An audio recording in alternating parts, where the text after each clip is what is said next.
Good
morning students. आज जो है हम लोगों का फिजिक्स का 5वां क्लास है। चौथा क्लास तक उम्मीद है कि आप लोग उसका फेयर कर लिए होइएगा, यानी कि उसको नोट कर लिए होइएगा, उसको याद कर लिए होइएगा। थ्योरी एकदम कंप्लीट रहेगा। उसके बाद जब हम लोग नेक्स्ट क्लास से फिर न्यूमेरिकल स्टार्ट करेंगे तो आपको न्यूमेरिकल में डाउट ना के बराबर बचेंगे, क्योंकि थ्योरी जितना अच्छा से आप समझे रहिएगा, थ्योरी जितना अच्छा से कंप्लीट किए रहिएगा, न्यूमेरिकल उतना ज्यादा आपसे सॉल्व होगा। आज जो है फिजिक्स का 5वां क्लास में हम पहला पॉइंट पढ़ेंगे कि अवतल दर्पण का उपयोग, यानी कि अवतल दर्पण के उपयोग के बारे में हम लोग पढ़ेंगे। इसको बोल सकते हैं यूज ऑफ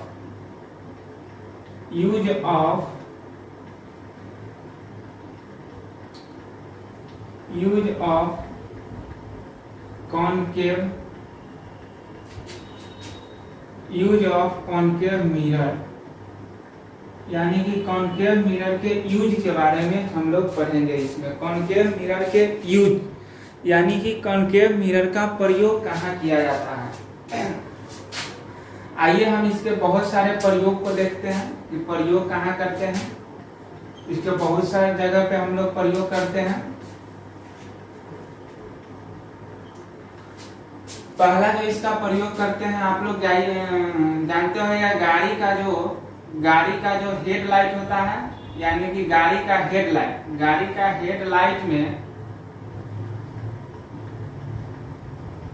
जो हेडलाइट होता है उसमें इसका पहला प्रयोग किया जाता है। दूसरा हम लोग कह सकते हैं सेविंग मिरर के रूप में, यानी कि हजामती के रूप में, जहाँ पे हम लोग सेविंग करवाने जाते हैं। हजामती के रूप में इसी दर्पण का, सेविंग मिरर के रूप में इसी दर्पण का उपयोग किया जाता है। दूसरा हम लोग सेविंग मिरर, हेडलाइट। तीसरा हम लोग जानेंगे इसका प्रयोग होता है सोलर कुकर, यानी कि सोलर कुकर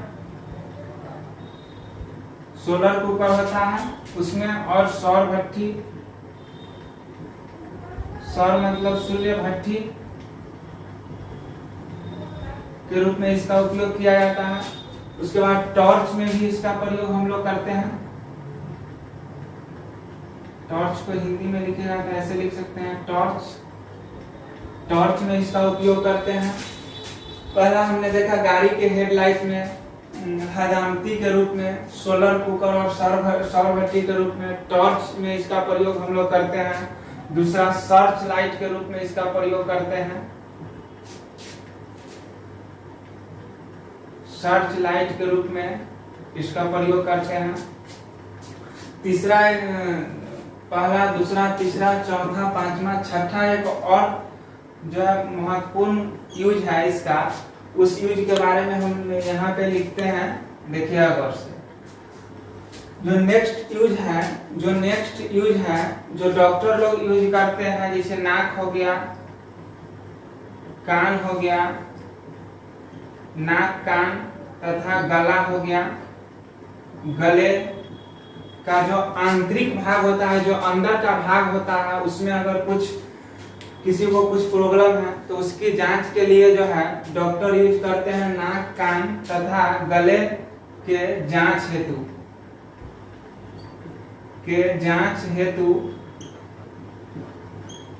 हेतु इसमें जो है अवतल दर्पण का उपयोग किया जाता है। गाड़ी के हेडलाइट में अब ये सब देखिए, जैसे गाड़ी के हेडलाइट में हम अवतल दर्पण का ही उपयोग क्यों करते हैं। हमने पढ़ा था कि अवतल दर्पण अभिसारी दर्पण है, यह जो है सभी प्रकाश के किरण को क्या करते हैं, एक जगह जो है फोकस पे लाकर मिलाती है। जो भी दर्पण से प्रकाश के किरण परावर्तित होता है एक जगह फोकस पे आकर मिलता है, जो किरण प्रिंसिपल एक्सिस यानी कि प्रधान अक्ष के समानांतर दर्पण पे आती है। तो इस तरह से जैसे यह गाड़ी के हेडलाइट में अवतल दर्पण का उपयोग इसलिए किया जाता है कि इससे जो निकलने वाली प्रकाश की किरण होती है एक जगह आती है, जिसे चलाने वाले जो भी वाहक होते हैं चलाते हैं उसका प्रकाश फैलता नहीं है, एक जगह आता है, जिससे जो है सामने की वस्तु हमको आसानी देखने में आसान होता है, जिसके लिए हम इस सब का प्रयोग करते हैं।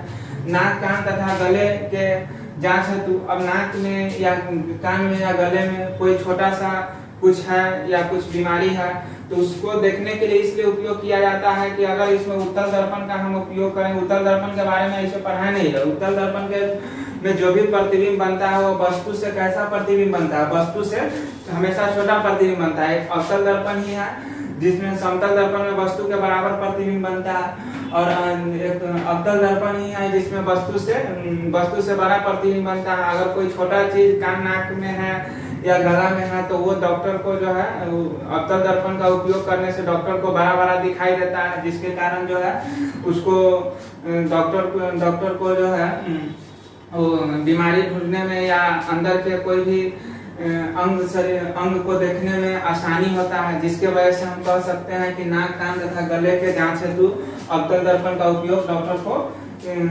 डॉक्टर लोग करते हैं।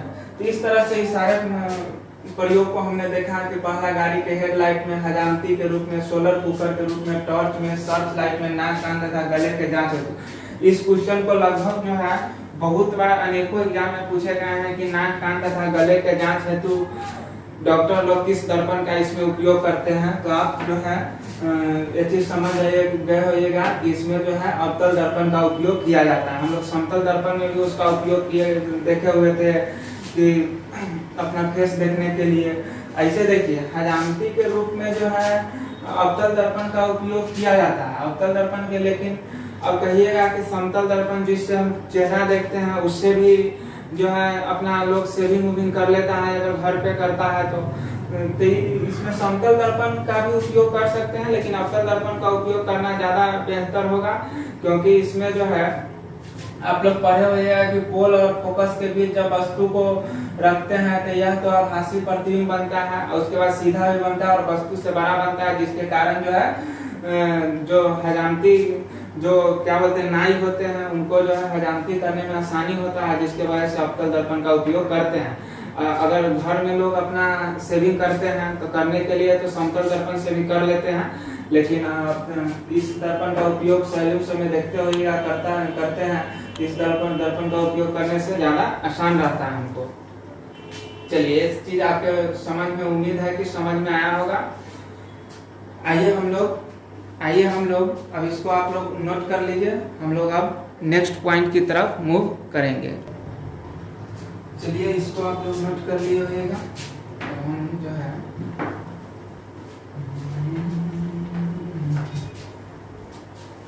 आपको बहुत मजा आएगा पढ़ने में, धीरे धीरे बारीकी से एक एक चीज को समझते जाइए, इस तरह से इतना अच्छा से एक एक पॉइंट को क्लियर करा करके न्यूमेरिकल कराना जो है कहीं भी आपको यूट्यूब पे जल्दी खोलिएगा तो नहीं मिलेंगे ऐसे टीचर। इसलिए जो है एक एक पॉइंट को धीरे धीरे जो है पढ़िए और पढ़ करके पॉइंट को समझिए, थ्योरी समझ आइएगा। न्यूमेरिकल भी आपका फिजिक्स से अगर कोई भी क्वेश्चन एग्जाम में किसी भी एग्जाम में पूछता है तो आपका नहीं छूट पाएगा। चलिए नेक्स्ट चीज जो है अब हम लोग पढ़ेंगे कि उत्तल दर्पण में प्रतिबिंब का निर्माण। उत्तल दर्पण में प्रतिबिंब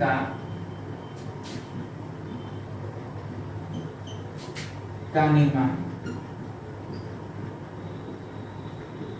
उत्तल दर्पण में प्रतिबिंब का निर्माण में हम लोग पढ़ेंगे कि उत्तल दर्पण में पहले तो ये पढ़ेंगे कि वस्तु को हम लोग कहाँ कहाँ रख सकते हैं। उसके बाद वस्तु को रख करके अपना प्रतिबिंब बनाएंगे। उसके बाद प्रतिबिंब की फिर उसमें प्रकृति देखेंगे कि उसका प्रतिबिंब बना उसका नेचर कैसा है, वास्तविक है कि उल्टा है कि सीधा है कि आभासी है कि काल्पनिक। इस तरह से जो है हम लोग देखेंगे किस तरह का प्रतिबिंब बनता है। एक चीज जान जाइए कि उत्तल दर्पण में बना प्रतिबिंब जो है हमेशा आभासी होता है और सीधा होता है, इसमें वास्तविक प्रतिबिंब कभी नहीं बनते हैं। चलिए अब जो है इसको इंग्लिश में लिखना चाहते हैं तो लिख सकते हैं कि इमेज फॉर्मेशन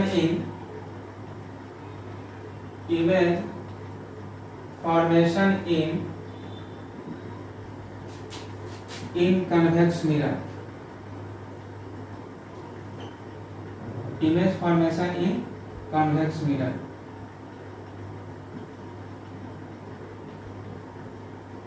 चलिए तो देखिए गौर से, यह कौन सा दर्पण है, यह कौन सा दर्पण है,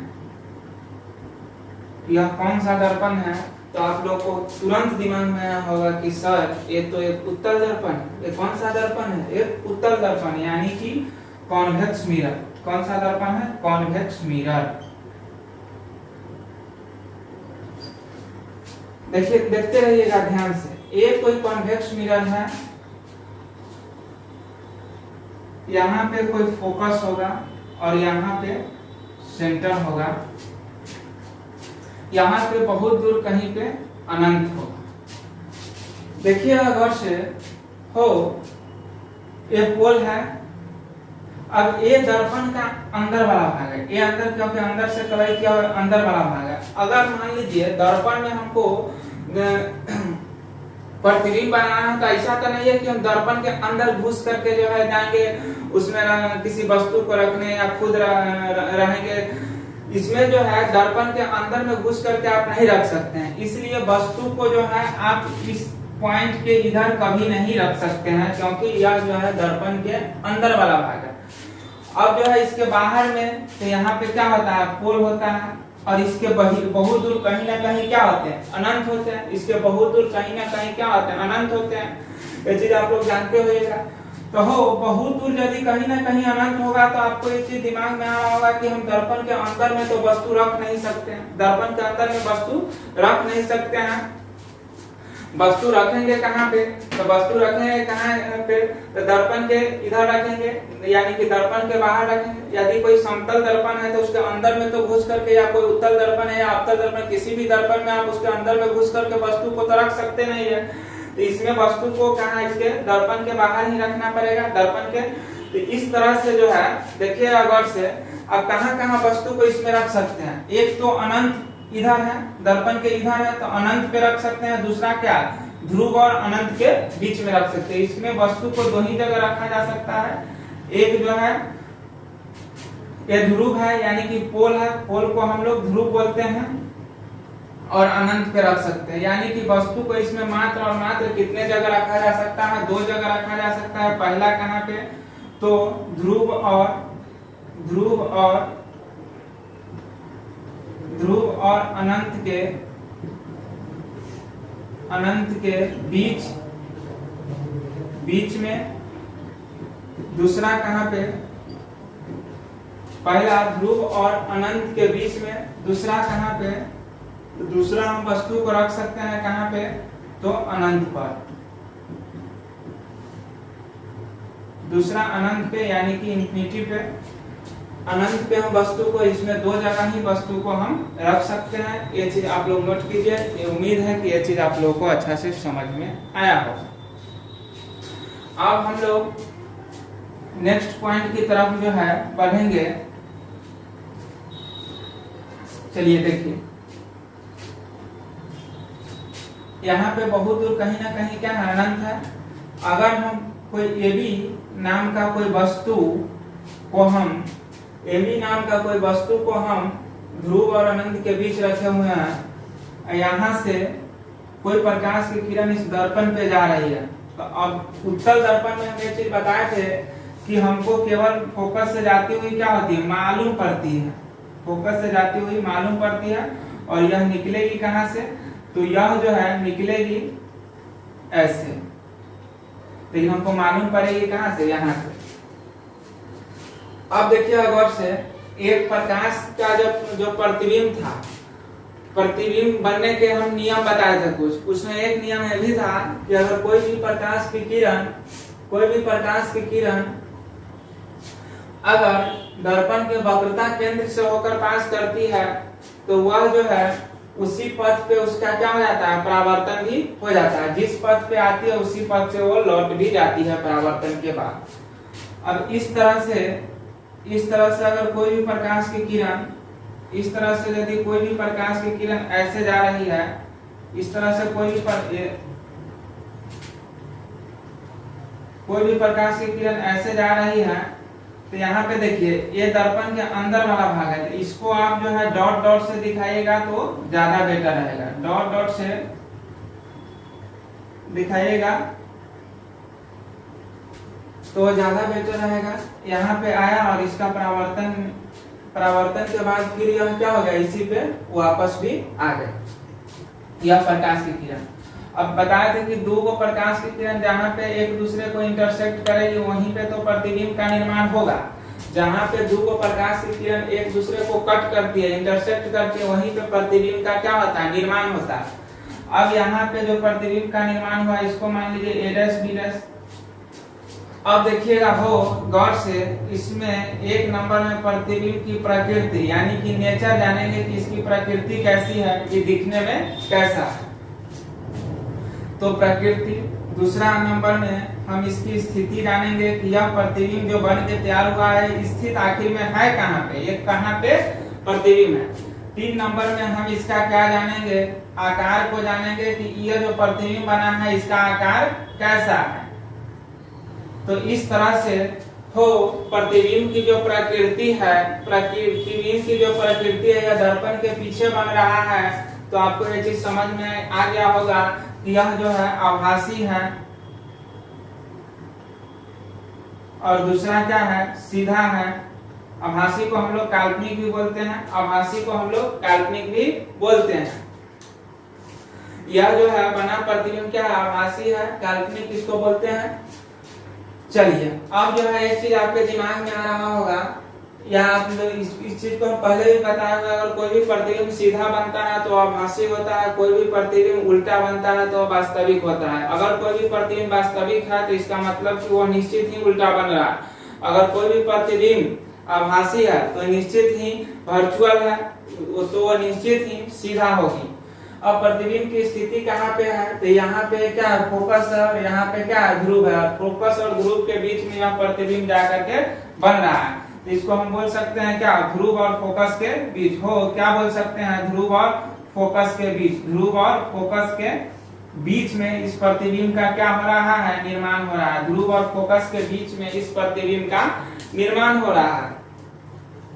अब एक चीज देखिएगा गौर से, इस प्रतिबिंब का आकार कैसा होगा वस्तु की अपेक्षा। वस्तु क्या जितना बड़ा वस्तु रखे थे उतना ही बड़ा प्रतिबिंब बना है, या उससे छोटा बना है, या उससे बड़ा बना है, ये चीज दिमाग गौर कीजिए। यहाँ पे दिखाई भी दे रहा है जो प्रतिबिंब बना है वो निश्चित ही वस्तु से छोटा है। तो यह जो है ध्रुव और अनंत के बीच रखा गया प्रतिबिंब जो होता है, वो ध्रुव और अनंत के बीच जो उत्तल दर्पण में रखा गया प्रतिबिंब क्या है, वस्तु से छोटा बन रहा है। यहाँ पे वस्तु से छोटा बन रहा है, तो इस तरह से हम लिख सकते हैं क्या होगा, वस्तु से छोटा। क्या होगा, वस्तु से छोटा।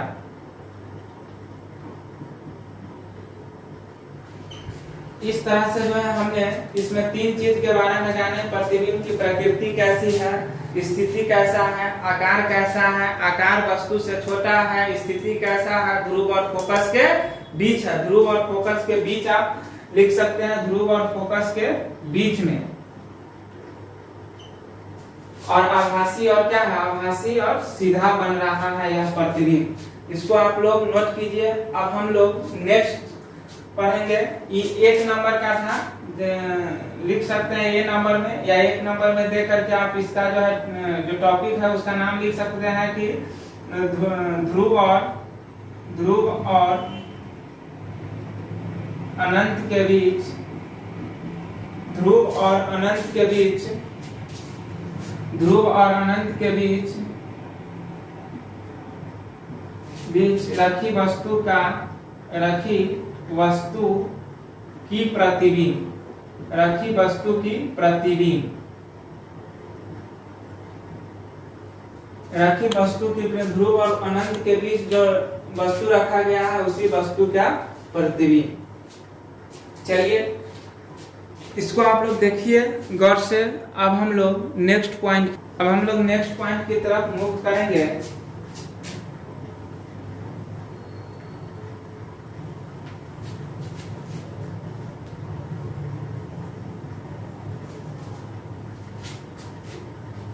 अब सेकेंड पढ़ेंगे, जब वस्तु कहाँ रखी हो तो वस्तु कहाँ रखी हो, जब वस्तु कहाँ पे रखी हो, अनंत पे रखी हो। बी नंबर हम लोग पढ़ेंगे, वस्तु अनंत पर रखी हो तब, जब, तो ऐसे लिखिए, अनंत पर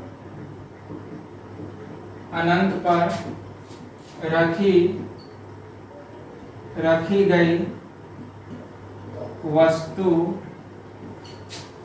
की प्रतिबिंब। अगर कोई वस्तु अनंत पर है या अनंत पर रखेंगे तो रखी गई वस्तु की, अनंत पर रखी गई वस्तु की प्रतिबिंब, अनंत पर रखी गई वस्तु की प्रतिबिंब हो। एक हम उत्तल दर्पण बनाते हैं, एक हम कौन सा दर्पण बनाते हैं, उत्तल दर्पण बनाते हैं। एक उत्तल दर्पण बनाते हैं इस तरह से, एक प्रिंसिपल एक्सिस जो ध्रुव और वक्रता केंद्र को मिलाती है।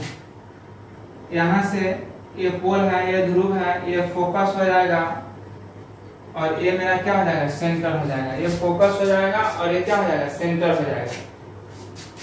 इस तरह से देखिएगा, अगर वस्तु को बहुत दूर हम अनंत पे रखे हुए हैं, यानी कि अनंत पर यहाँ पे कोई वस्तु रखा गया हुआ है, तो यह जो है यहाँ से इस पे आएगी प्रकाश की किरण, जाती हुई हमको मालूम पड़ेगी फोकस से, केवल हमको आभास होगा ये चीज,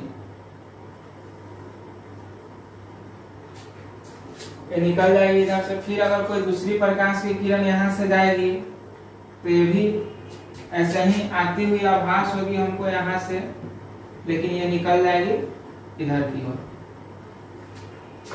तो यहाँ पे देखिएगा कि दोनों प्रकाश की किरण कट कहाँ पे कर रहा है, फोकस पे। और जो प्रतिबिंब फोकस पर बनता है, जो प्रतिबिंब फोकस पर बनता है, ये चीज गौर कीजिएगा, जो प्रतिबिंब फोकस पे बनता है वहां पे बना फोकस पर बनी गई प्रतिबिंब, चाहे अवतल दर्पण हो या उत्तल दर्पण हो, अवतल दर्पण हो या उत्तल दर्पण हो, फोकस पर बना हुआ प्रतिबिंब एक बिंदु के आकार का होता है, यानी कि बहुत छोटा होता है। जो प्रतिबिंब फोकस पे बनता है वह क्या होता है, बहुत छोटा होता है। ये चीज आप लोग गौर से, आप फोकस पर प्रतिबिंब तभी बनता है जब वस्तु कहाँ रखी गई हो, जब वस्तु अनंत पर रखी गई हो। फोकस पे प्रतिबिंब तभी बनता है जब वस्तु अनंत पर रखी गई हो। इस तरह से आप लोग देखिएगा गौर से, इस तरह से देखिएगा गौर से। इसका एक नंबर में हम लोग क्या जानेंगे, प्रकृति, प्रतिबिंब की प्रकृति कैसी है। दूसरा क्या जानेंगे, इसकी स्थिति कैसी है। तीसरा क्या जानेंगे, इसका आकार कैसा है। तीसरा हम लोग जानेंगे क्या, इसका आकार कैसा है। तो इसकी प्रकृति कैसी हो जाएगी, काल्पनिक कहिए या आभासी कहिए, काल्पनिक कहिए या आभासी कहिए, बात बराबर है। काल्पनिक और एकदम सीधा होगा। अगर वह प्रतिबिंब काल्पनिक है तो वह हर हाल में सीधा होगा। स्थिति कैसी होगी, स्थिति कैसी होगी, तो स्थिति होगी, स्थिति उसका कहाँ पे है, फोकस पे। प्रतिबिंब की स्थिति कहाँ पे है, फोकस पर।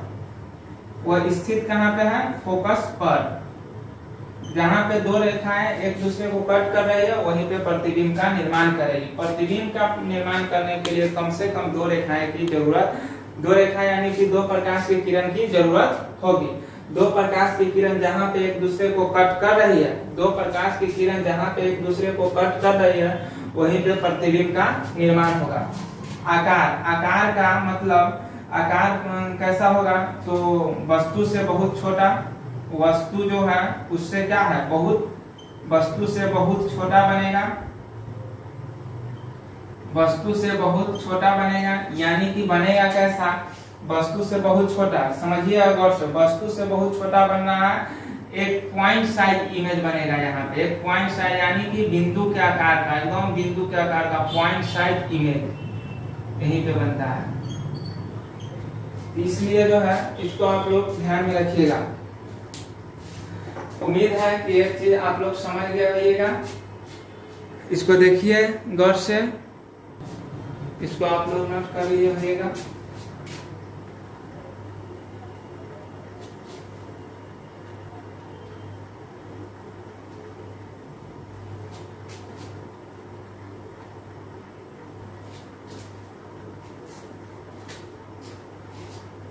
अब हम लोग पढ़ेंगे यूज ऑफ कॉन्वेक्स मिरर, यानी कि उत्तल दर्पण का, उत्तल दर्पण का, उत्तल दर्पण का उपयोग। क्या पढ़ेंगे, उत्तल दर्पण का उपयोग, यानी कि उत्तल दर्पण के उपयोग के बारे में। तो इसमें भी जैसे हम लोग अवतल दर्पण का उपयोग पढ़े हैं, इसमें भी उत्तल दर्पण का उपयोग पढ़ेंगे।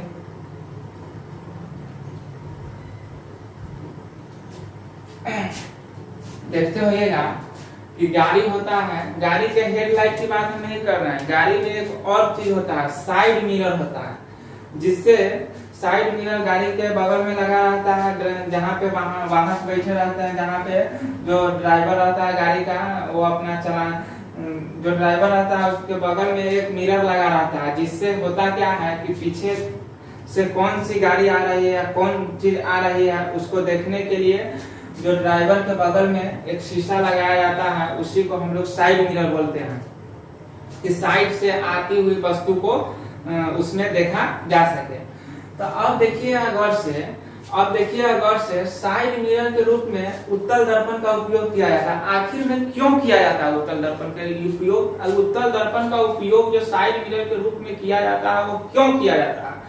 तो हो उत्तल दर्पण का उपयोग साइड मिरर के रूप में इसलिए किया जाता है ना, कि साइड मिरर के रूप में इसलिए किया जाता है कि पीछे से अगर कोई सपोज है, पीछे से मान लीजिए कोई आदमी बाइक चला रहा है या कोई ट्रक चला रहा है, बस चला रहा है, तो पीछे से कोई चीज, कोई गाड़ी आ रही है, कोई गाड़ी आ रही है, तो देखिएगा अवतल दर्पण में क्या होता है, अवतल दर्पण में इसलिए अवतल दर्पण का प्रयोग नहीं करते हैं कि अवतल दर्पण में होता क्या है कि अवतल दर्पण में अगर कोई वस्तु ज्यादा पीछे है, यानी कि अनंत पे है, पीछे है, तो वह उसका प्रतिबिंब उसमें उल्टा बनता हुआ दिखाई देता है। अगर जो है कोई गाड़ी है, उसमें जो गाड़ी चला रहा है उसका जो है पीछे से आने वाली जो भी वस्तु है उसका उल्टा प्रतिबिंब दिखाई देने लगे, या मान लीजिए आपका कहने का मतलब हुआ कि अगर फोकस और ध्रुव के बीच रखते हैं तो उसमें भी आभासी प्रतिबिंब बनता है। तो वस्तु जब फोकस और ध्रुव के बीच जब वस्तु को रखा जाता है उस समय भी आभासी प्रतिबिंब बनता है और सीधा भी बनता है, लेकिन उसमें एक कंडीशन और है कि वस्तु से बड़ा प्रतिबिंब बनता है।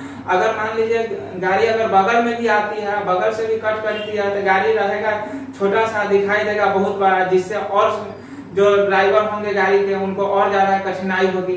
इस कठिनाई से बचने के लिए उत्तल दर्पण का उपयोग किया जाता है, क्योंकि उत्तल दर्पण में प्रतिबिंब हमेशा आभासी बनता है। जैसा वस्तु जिस प्रकार का वस्तु है एकदम उसी प्रकार से वस्तु के सीधा प्रतिबिंब बनेगा, वस्तु से छोटा प्रतिबिंब बनेगा। तो वहां पे छोटा प्रतिबिंब देखने के लिए या वस्तु से छोटा प्रतिबिंब देखने के लिए आप कह सकते हैं, दूसरा चीज अगर कहना होगा तो कह सकते हैं कि इसमें बना प्रतिबिंब आभासी होता है। इसके लिए जो है इसमें उत्तल दर्पण का उपयोग किया जाता है। अवतल दर्पण में सारे प्रकार का प्रतिबिंब बनता है, इसलिए अवतल दर्पण का प्रयोग हम लोग नहीं करते हैं। अगर ड्राइवर के सामने कोई उल्टी गाड़ी चलती हुई आ जाए तो क्या हुआ, खतरा का चांस हो जाएगा, जिसके वजह से जो है अवतल दर्पण का प्रयोग नहीं करते हैं। तो यहाँ पे कह सकते हैं साइड मिरर के रूप में,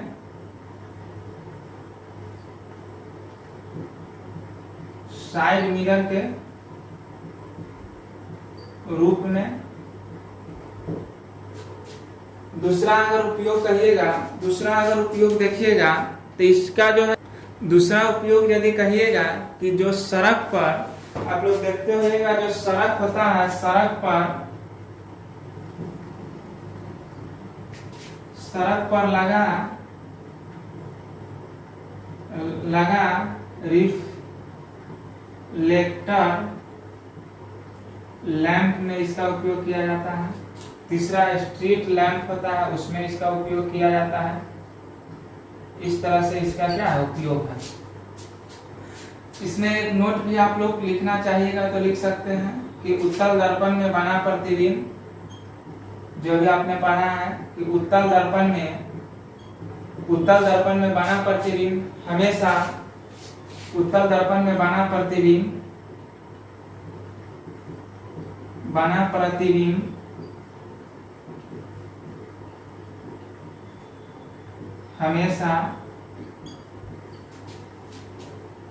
हमेशा आभासी तथा सीधा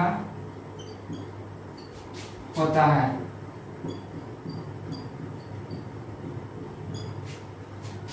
उत्तल दर्पण में बना प्रतिबिंब हमेशा आभासी तथा सीधा होता है। वह प्रतिबिंब आभासी होगा तथा सीधा होगा।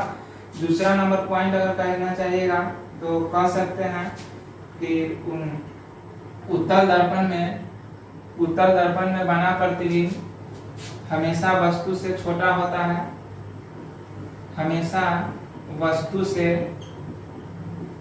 होता है। जितना बड़ा वस्तु रख रहे हैं उससे क्या होगा, छोटा होगा। तो हमेशा वस्तु से छोटा होता है।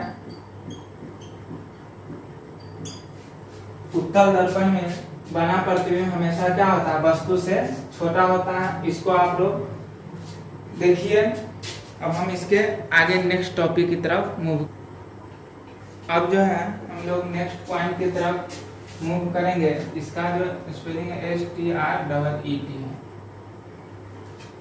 नेक्स्ट पॉइंट की तरफ मूव करेंगे।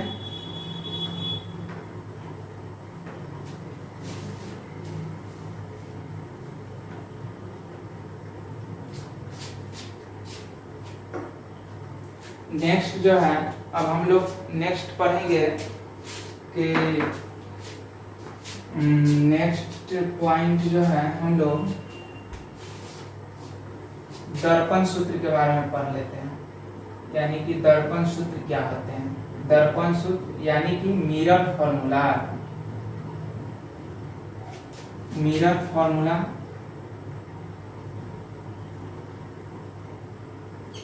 दर्पण सूत्र यानी कि मिरर फॉर्मूला के बारे में हम लोग पढ़ते हैं। देखिएगा, दर्पण सूत्र ये होता है 1/v प्लस 1/u बराबर 1/f के। यह होता है मिरर फॉर्मूला। इसमें हम लोग v को बोलते हैं क्या, v को बोलते हैं प्रतिबिंब दूरी। प्रतिबिंब की जो दूरी होती है, प्रतिबिंब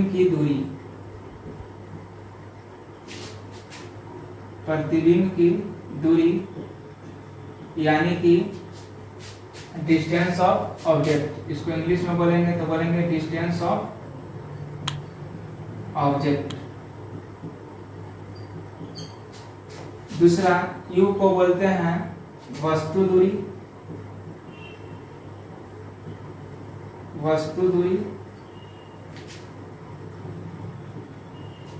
दूरी यानी कि जो डिस्टेंस ऑफ ऑब्जेक्ट नहीं, डिस्टेंस ऑफ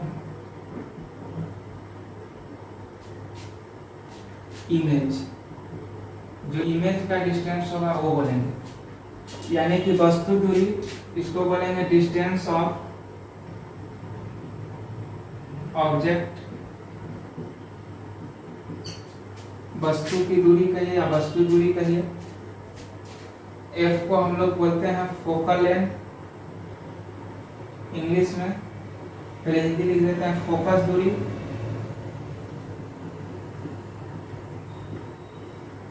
या फोकल लेंथ।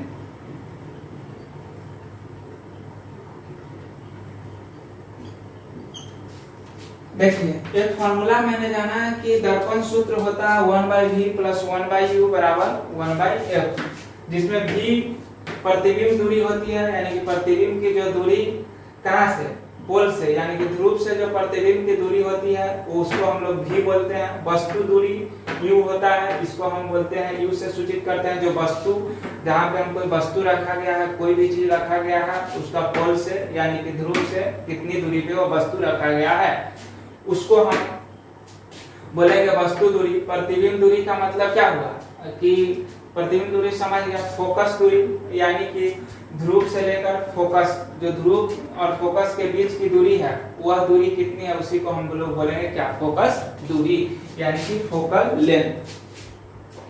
हो एक चीज आप गौर से देखिएगा, यहाँ पे एक फॉर्मूला हम लिखे हैं 1/v प्लस 1/u बराबर कितना, 1/f। ये फॉर्मूला लिखे हैं। एक चीज और हम लोग जानते हैं कि f बराबर जो होता है वो कितना होता है, r/2 के।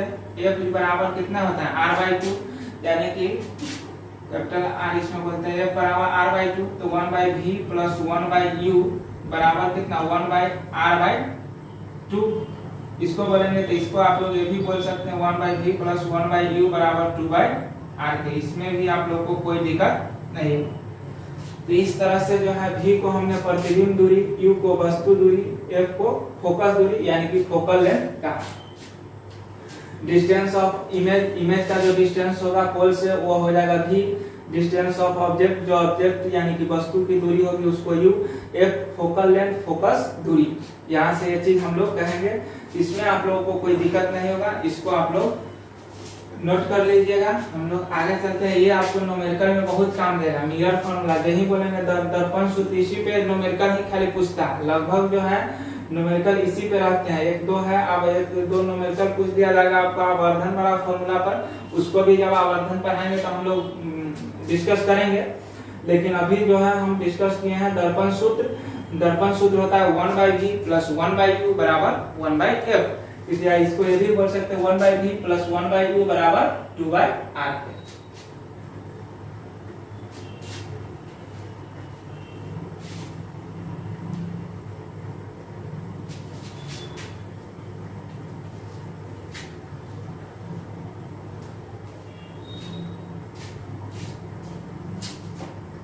चलिए एक चीज हम लोग अब जो पढ़ने जा रहे हैं वो पढ़ने जा रहे हैं चिन्ह परिपाटी, यानी कि चिन्ह परिपाटी क्या होते हैं। देखिए इधर हम लोग अवतल दर्पण के चिन्ह परिपाटी के बारे में पढ़ेंगे, अवतल दर्पण की चिन्ह परिपाटी के बारे में पढ़ेंगे। इधर हम लोग उत्तल दर्पण की चिन्ह परिपाटी के बारे में पढ़ेंगे। उत्तल दर्पण का चिन्ह परिपाटी क्या है और अवतल दर्पण की चिन्ह परिपाटी क्या होती है, आइए हम लोग और से समझते हैं। ये कोई दर्पण है जिसको हम लोग बोल सकते हैं कौन सा दर्पण, जिसको हम लोग बोल सकते हैं कौन सा दर्पण, अवतल दर्पण, यानी कि कॉनकेव मिरर। यहाँ पे फोकस होगा और जितना डिस्टेंस ये होता है उतना ही डिस्टेंस यहाँ से यहाँ तक और क्या होगा, सेंटर होगा। और यहाँ पे क्या होगा, पोल होगा। आइए हम इस फिगर के बारे में डिस्कस करते हैं। ये जो मेरा दर्पण है ये है कॉन्वेक्स मिरर यानी कि उत्तल दर्पण, यानी कि उत्तल दर्पण। यहाँ पे फोकस होगा और यहाँ पे आगे जो होगा सेंटर होगा। यहाँ पे फोकस होगा, यहाँ पे ये सेंटर है, दिखाई दे रहा होगा। एक मिनट, ये लग रहा है कि उधर ज्यादा जा रहा है। चलिए इधर जो है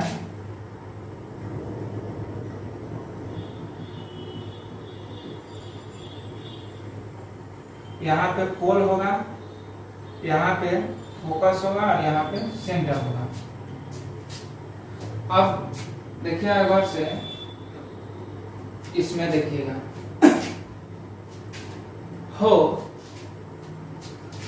इसमें जो है हम किसी भी वस्तु को रखेंगे, किसी भी वस्तु को रखेंगे तो हम क्या रख सकते हैं, क्या वस्तु को हम इधर रखेंगे कि वस्तु को इधर रखेंगे, तो आपके दिमाग में धड़क से आएगा कि इधर से तो कलई किया हुआ है, दर्पण के अंदर वाला भाग है, इसको हम बाहर से इधर रखेंगे वस्तु को।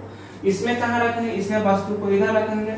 जब हम इसमें इमेज फॉर्मेशन की जब हम बात किए थे, यानी कि प्रतिबिंब का निर्माण की जब बात किए थे, तो उसमें हम लोग डिस्कस किए हुए थे कि वस्तु को कहाँ कहाँ रखा जा सकता है। तो वस्तु को हमेशा अवतल दर्पण में इधर रखते हैं और उत्तल दर्पण में भी क्या करते हैं, इधर रखते हैं। तो एक चीज आप लोग कोऑर्डिनेट ज्योमेट्री में मैथ में अच्छा से पढ़े होइएगा, कोऑर्डिनेट ज्योमेट्री में अच्छा से, यानी कि निर्देशांक ज्योमेट्री में ये चीज पढ़े होइएगा। यहाँ पे जो एक्सिस होता है, सॉरी यहाँ पे जो एक्सिस होता है उसको y, ये y डैश, ये x डैश, ये जो है x। नीचे कोई भी दूरी लेते हैं तो ऋणात्मक लेते हैं, इधर क्या लेते हैं, धनात्मक लेते हैं, और इधर क्या लेते हैं, ऋणात्मक, और ऊपर में क्या लेते हैं, धनात्मक लेते हैं। सेम प्रॉपर्टी जो है ना, सेम प्रॉपर्टी यही से इसमें भी काम करेगा। जो भी दूरी मापते हैं, या 1 एकक, 2 एकक, 3 एकक, कुछ भी मापते हैं, तो यहाँ मूल बिंदु से ही मापते हैं कि यहाँ से यहाँ तक 1 हो गया, यहाँ से यहाँ तक 2, यहाँ से यहाँ तक। उसी तरह से इसमें भी कुछ भी मापेंगे तो ये ध्रुव से ही मापेंगे, यानी कि पोल से, यहाँ से इसको मूल बिंदु माप करके यहाँ से दूरी मापा जाता है। तो जब यहाँ से मापेंगे, तो यहाँ से मापेंगे तो देखिए दाहिना साइड में जिस हाथ से हम लिख रहे हैं उस साइड में क्या होगा, उस साइड में कोई भी दूरी मापेंगे तो वह क्या हो जाएगा, धनात्मक हो जाएगा। और बायां साइड में क्या हो जाएगा, ऋणात्मक हो जाएगा। जैसे कि इसमें इधर कोई भी चीज धनात्मक और इधर ऋणात्मक, तो उसमें इसमें देखिए इधर कोई भी चीज धनात्मक, इधर ऋणात्मक, तो वस्तु को तो हमेशा हम इधरे रखते हैं, वस्तु को तो हमेशा इधरे रखते हैं। क्या इधर कभी वस्तु को नहीं रखते हैं, क्योंकि दर्पण के अंदर घुस के वस्तु को नहीं रख सकते हैं। तो यहाँ पे देखिए वस्तु की जो दूरी होगी, वस्तु दूरी जिसको हम लोग u से सूचित करते हैं, वस्तु दूरी जिसको हम u से सूचित करते हैं, वो हमेशा पॉजिटिव, सॉरी वो हमेशा क्या होगा, निगेटिव होगा। वो हमेशा क्या होगा, निगेटिव होगा, क्योंकि हम वस्तु को कहाँ मूल बिंदु के किधर रखना है, लेफ्ट साइड में रखना है, यानी कि बायां साइड में। इधर जो है कोई भी दूरी मापेंगे तो वह ऋणात्मक होगा, इधर धनात्मक हो जाएगा, इधर ऋणात्मक हो जाएगा और इधर धनात्मक हो जाएगा।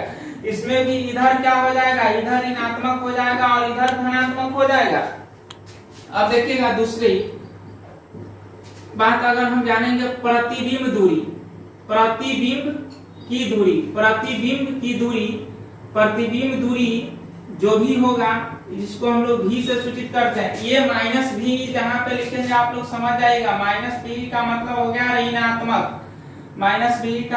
गया ऋणात्मक, और प्लस v अगर लिखेंगे तो पॉजिटिव, यानी कि धनात्मक। प्लस v का मतलब क्या हो जाएगा, धनात्मक। इसको आप लोग गौर से समझ जाइएगा। चलिए देखिए यह प्रतिबिंब दूरी भी।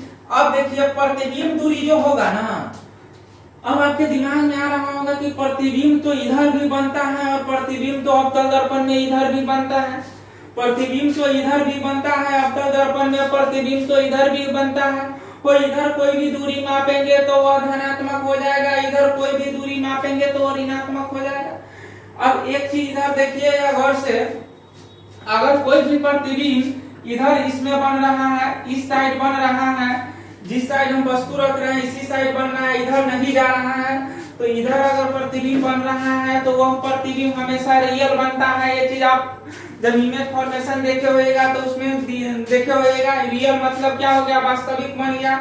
तो इधर कोई भी दूरी अगर मापेंगे तो वह ऋणात्मक होगा, लेकिन ऋणात्मक कब होगा, जब देखिए इसको इस तरीके से समझ आइए कि प्रतिबिंब की दूरी कैसा होती है, प्रतिबिंब की दूरी ऋणात्मक भी होती है, प्रतिबिंब की दूरी धनात्मक भी होती है। ऋणात्मक कब होगा, जब प्रतिबिंब कैसा बनेगा, वास्तविक होगा।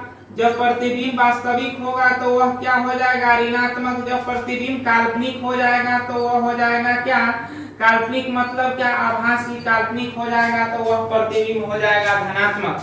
अगर प्रतिबिंब इसमें ऋणात्मक है, अवतल दर्पण में बोल दिया जा रहा है, आपको क्वेश्चन घुमा के किस तरह से पूछेगा कि अगर अवतल दर्पण में प्रतिबिंब की दूरी धनात्मक है, अगर अवतल दर्पण में प्रतिबिंब की दूरी धनात्मक है तो वह प्रतिबिंब काल्पनिक बनेगा कि वास्तविक। अब सीधा आंसर लगा सकते हैं, अगर धनात्मक है तो प्रतिबिंब हमेशा कैसा बनेगा, काल्पनिक बनेगा। अगर ऋणात्मक है तो प्रतिबिंब हमेशा कैसा बनेगा, धनात्मक बनेगा। सॉरी, प्रतिबिंब अगर ऋणात्मक है, जो है प्रतिबिंब की दूरी अगर ऋणात्मक है तो प्रतिबिंब कैसा बनेगा, वास्तविक बनेगा, वास्तविक बनेगा। यहाँ तक उम्मीद है कि आप लोगों को कोई डाउट नहीं होगा। अब आइए गौर से इधर देखते हैं वस्तु की दूरी और इधर देखते हैं प्रतिबिंब की दूरी। अब जो है वस्तु दूरी की अगर इसमें बात करेंगे, वस्तु दूरी की अगर इसमें बात करेंगे, जिसको भी हम लोग यूं से सूचित करते हैं, ये पॉजिटिव होगा कि निगेटिव होगा। तो देखिएगा गौर से, वस्तु को उत्तर दर्पण में भी तो हम वस्तु को इधर ही रखते हैं ना, और इधर की कोई भी दूरी मापते हैं, कोई भी मूल बिंदु के इस साइड में अगर कोई भी दूरी मापते हैं, अगर कोई भी दूरी मापते हैं तो वो क्या लेते हैं, निगेटिव में लेते हैं। तो इसमें भी वस्तु की दूरी क्या हो जाएगी, निगेटिव हो जाएगा। वस्तु की दूरी हमेशा निगेटिव हो जाएगा। इस साइड में पॉजिटिव लेंगे, इस साइड में निगेटिव लेंगे, इस साइड में पॉजिटिव लेंगे और इस साइड में कैसा लेंगे, निगेटिव लेंगे, और ऊपर भी पॉजिटिव और नीचे भी निगेटिव। अब जो है एक चीज आप लोगों को एक चीज और इसमें डिस्कस हम करेंगे, प्रतिबिंब दूरी के बारे में। कौन सा दूरी, तो प्रतिबिंब दूरी। तो प्रतिबिंब दूरी प्रतिबिंब की दूरी इसमें कैसा होगा, तो आप लोग गौर से देखिएगा, आपके दिमाग में आ गया होगा। प्रतिबिंब की दूरी जिसको भी से सूचित करते हैं, इसमें हमेशा प्रतिबिंब की दूरी क्या होगी, पॉजिटिव होगा, क्योंकि प्रतिबिंब हमेशा इस साइड में बनता है और मूल बिंदु के जो जिस साइड, जैसे देखिए हम दायां साइड से लिख रहे हैं, दाहिना हाथ से लिख रहे हैं, तो दायां साइड में इधर कोई भी दूरी मापेंगे तो वो हमेशा क्या हो जाएगा, पॉजिटिव होगा, और इधर कोई भी दूरी मापेंगे तो हो जाएगा निगेटिव।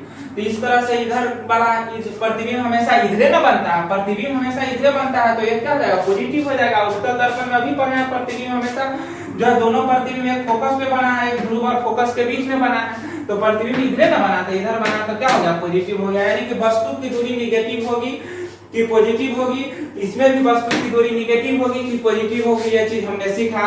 इसमें सीखा प्रतिबिंब की दूरी निगेटिव हमेशा पॉजिटिव होगी, वस्तु की दूरी निगेटिव होगी हमेशा, और इसमें वस्तु की दूरी निगेटिव होगी, वस्तु की दूरी हमेशा यानी कि ऑलवेज निगेटिव होगी, और प्रतिबिंब की दूरी जो है भी वास्तविक भी हो सकता है और काल्पनिक भी हो सकता है। वास्तविक या काल्पनिक ऐसे समझिए कि अगर प्रतिबिंब की दूरी निगेटिव भी हो सकती है, पॉजिटिव भी हो सकती है। जब प्रतिबिंब की दूरी निगेटिव हो रही है तो इसका मतलब प्रतिबिंब वास्तविक बन रहा है। जब प्रतिबिंब की दूरी पॉजिटिव है तो यदि प्रतिबिंब की दूरी अगर पॉजिटिव है तो वह प्रतिबिंब कैसा बना है, काल्पनिक बना है, यानी कि आभासी बन रहा है। यहाँ तक आप लोग देखिए समझ में आया होगा। अब ये चीज समझ में आया होगा आप लोग, तो इतना हम लोग क्या करना है, इसको इरेज करना है यानी कि मिटाना है।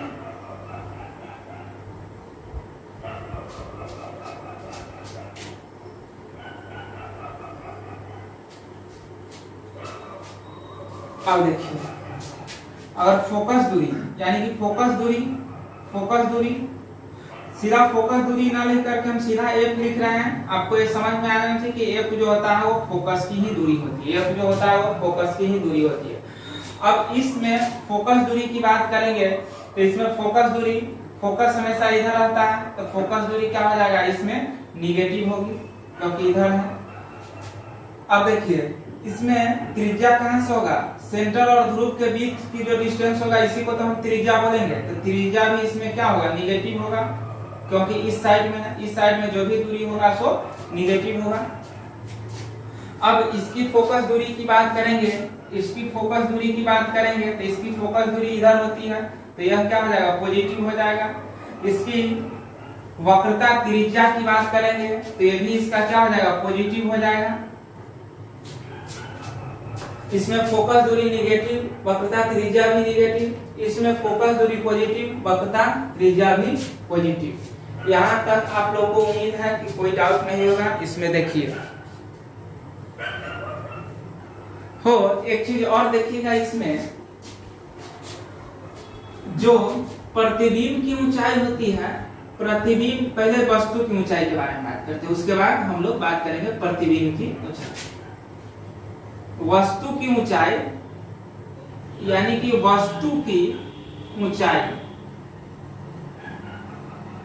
वस्तु की ऊंचाई यानी कि हाइट ऑफ ऑब्जेक्ट, वस्तु की ऊंचाई, इसको एचओ से सूचित करते हैं, हाइट ऑफ ऑब्जेक्ट। इसको इंग्लिश में आप लिख सकते हैं, तो लिखना चाहते हैं तो लिख सकते हैं हाइट ऑफ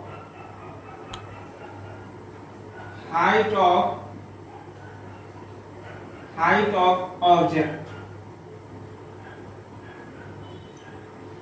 ये क्या होगा? अब जो है इसमें वस्तु की ऊंचाई की बात करेंगे तो हो वस्तु की ऊंचाई, इसमें वस्तु को कैसे रखते हैं? इस तरह से रखते हैं, यहाँ पे रखते हैं तो इस तरह से ऊपर की ओर रखते हैं।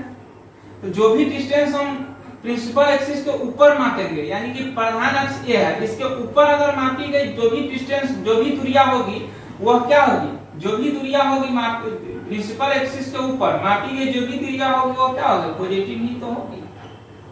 और इसमें भी जो हाइट ऑफ ऑब्जेक्ट यानी कि एचओ का जो भी मान होगा, इसमें भी क्या होगा? पॉजिटिव ही तो होगा। अब आइए गौर से हम लोग एक चीज और डिस्कस करने जा रहे हैं, वह क्या है? तो प्रतिबिंब की ऊंचाई। प्रतिबिंब की,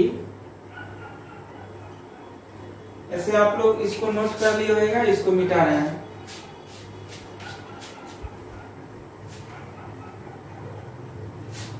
देखिए प्रतिबिंब की ऊंचाई,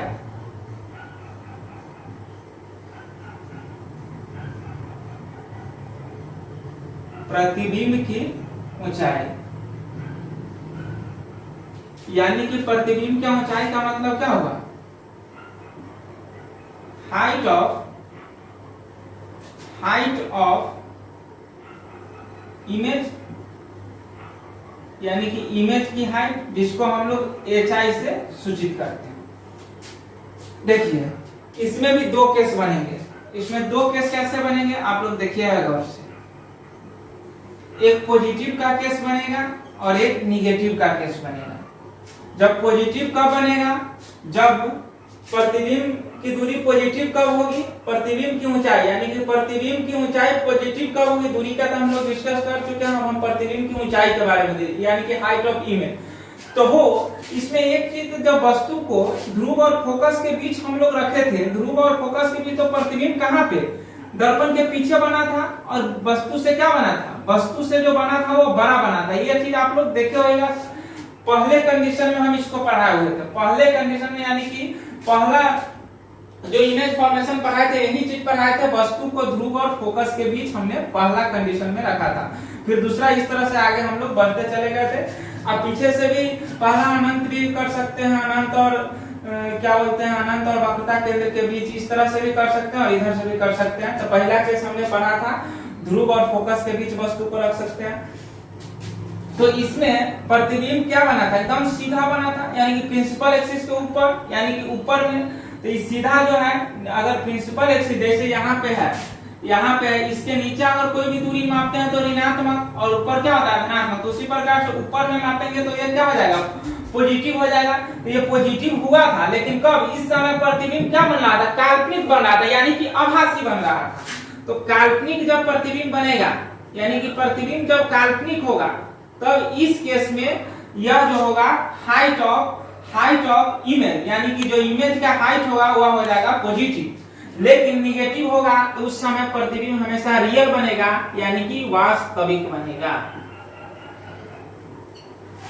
इसमें हाइट ऑफ इमेज की बात करेंगे तो यह जो है प्रतिबिंब, दोनों प्रतिबिंब बनता है एकदम सीधा और आभासी ही बनता है, प्रिंसिपल एक्सिस के ऊपर ही।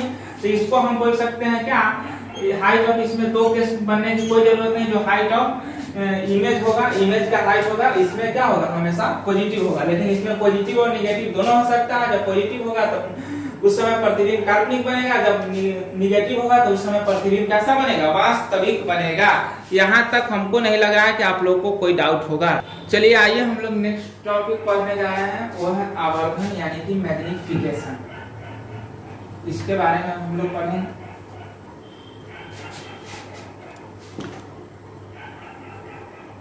आवर्धन यानी कि मैग्निफिकेशन। एक मिनट, मैग्निफिकेशन के बारे में हम लोग पढ़ेंगे।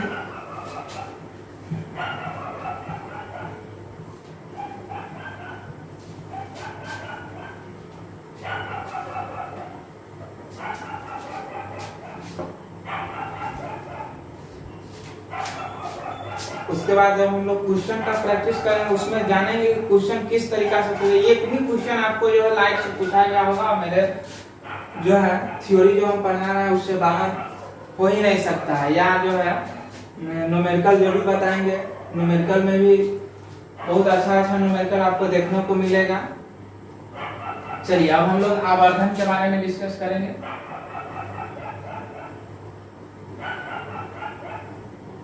आवर्धन यानी कि मैग्निफिकेशन।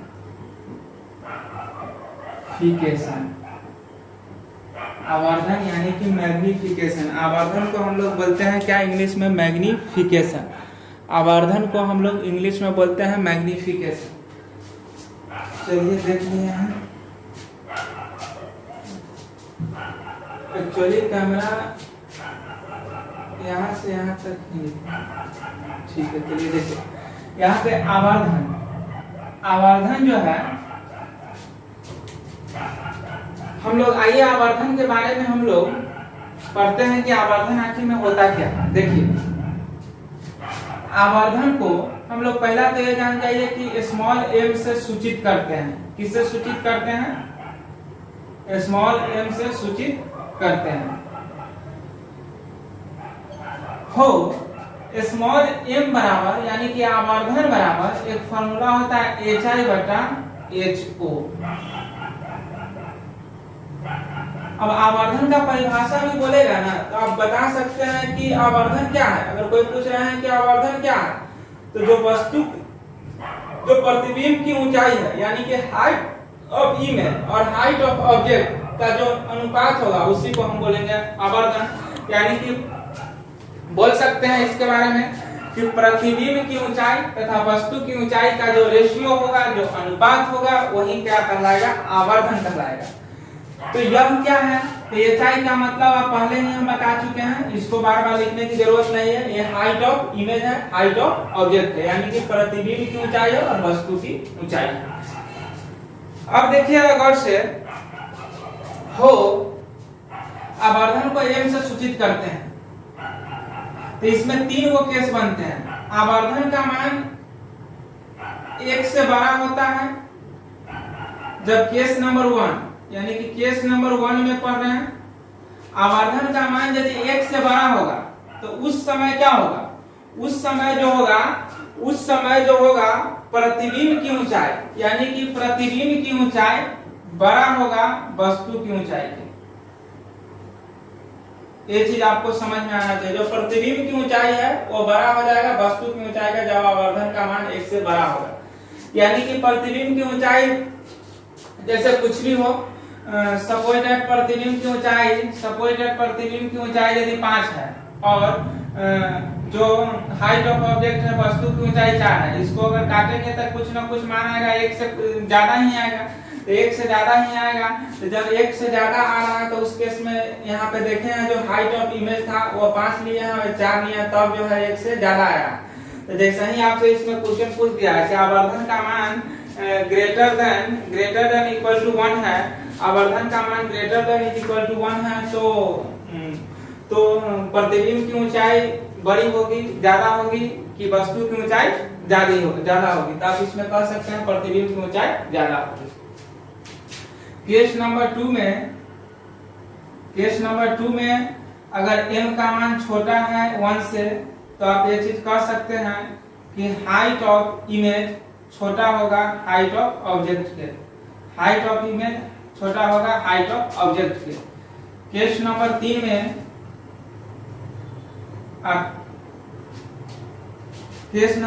में m का मान यदि 1 के इक्वल है तो आप ये चीज कह सकते हैं कि हाइट ऑफ इमेज बराबर है हाइट ऑफ ऑब्जेक्ट के। Height of image height of object के बराबर है। तो इस तरह से हमने समझा। अब आपके दिमाग में कहीं कहीं ये भी चीज आ रहे होंगे कि हाइट ऑफ इमेज कहीं सपोज दैट अगर हाइट ऑफ इमेज आ जाता है -5 और -5 आ जाता है और ये आ जाता है 4, क्योंकि यह जो है इमेज का हाइट निगेटिव भी होता है। तो ये चीज आपको काटिएगा तो मान लीजिए यहाँ पे 8 आ गया, ये आ गया 4, तो 4 दूना 8 यानी कि -2 आ जाएगा। अब जो है आपके दिमाग में आया होगा कि -2 यदि लेते हैं, सपोज दैट -2 लेते हैं तो -2 तो m से क्या है, -2 जो आया वो 1 से क्या है, 1 से छोटा है। -2 और 1 में बड़ा कौन है, 1 बड़ा है। तो इस केस में जो m का मान होगा वो क्या हो जाएगा, इस केस में जो 1 का मान हो जाएगा, m का मान निकल के आया क्योंकि इमेज का हाइट लिए हैं और ऑब्जेक्ट का हाइट लिया है, तो m का मान निकल के आया, तो m का मान निकल के आ गया 1 से छोटा, क्योंकि -2 जो है 1 से छोटा है। अब आपको दिमाग में आया होगा कि इमेज का हाइट यहाँ पे 8 था, इमेज का हाइट 8 था, लेकिन आ गया यहाँ पे क्या 4। यहाँ पे ये कंडीशन यहाँ पे मेरे हिसाब से होना चाहिए, लेकिन ऐसा नहीं है। देखिए ये माइनस प्लस जो है ना, माइनस प्लस से ये सूचित करता है कि वस्तु जो है, प्रतिबिंब जो बन रही है उल्टा बन रहा है कि सीधा बन रहा है, वस्तु के ऊपर बन रहा है कि नीचे, यानी कि प्रिंसिपल एक्सिस के ऊपर बन रहा है कि नीचे बन रहा है, ये सब सूचित करता है। समझ गए ना। अब वस्तु की दूरी, अब ये चीज पढ़े हुए आप फिजिक्स में ही, जब डिस्टेंस चैप्टर हम पढ़ाएंगे, डिस्टेंस और डिस्प्लेसमेंट के बारे में पढ़ाएंगे तो उस समय आपको ये चीज पढ़ने को मिलेगा कि डिस्टेंस कभी भी नेगेटिव होता ही नहीं है, distance should be always positive, distance हमेशा पॉजिटिव होता है। इसलिए जो है यहाँ पे डिस्टेंस जो है, लेकिन डिस्टेंस यहाँ पे निगेटिव भी ले रहा है, निगेटिव एस दिखाने का कोशिश कर रहा है, निगेटिव ए दिखा रहा है कि जो है प्रतिबिंब जो है कि किस साइड बन रहा है, प्रतिबिंब का जो है साइड कहाँ पे है, ध्रुव से यानी कि पोल से प्रतिबिंब किस साइड की ओर बन रहा है, ये सब दिखाता है। चलिए ये चीज आप लोग को अच्छा से समझ में आया होगा।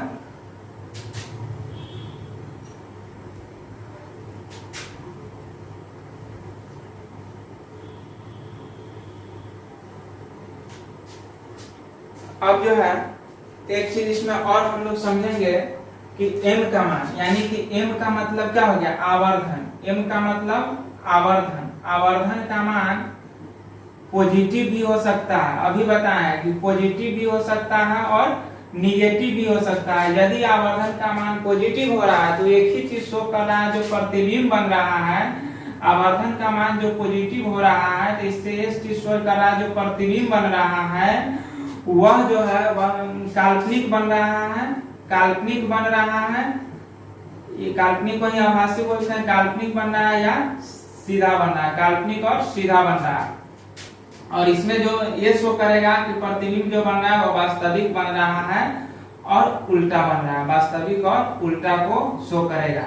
ये चीज दिखाएगा आवर्धन का मान पॉजिटिव और निगेटिव। ये चीज अभी यहाँ पे हम आपको समझाए हैं, उसी चीज को हमने लिखा है। चलिए उम्मीद है ये चीज आज के क्लास आप लोगों को बहुत अच्छा लगा होगा। एक चीज आप लोग कीजिए, वीडियो को लाइक कीजिए, शेयर कीजिए, जिससे ज्यादा से ज्यादा शेयर हो सके, लाइक हो सके, कि हमको भी पढ़ाने में इंटरेस्ट आए। और केमिस्ट्री भी, फिजिक्स का चैप्टर पढ़ाने के बाद सोच रहे हैं केमिस्ट्री भी स्टार्ट करना, उसको भी स्टार्ट करें। आज की क्लास यहीं तक रहेगा। चलिए ओके बाय।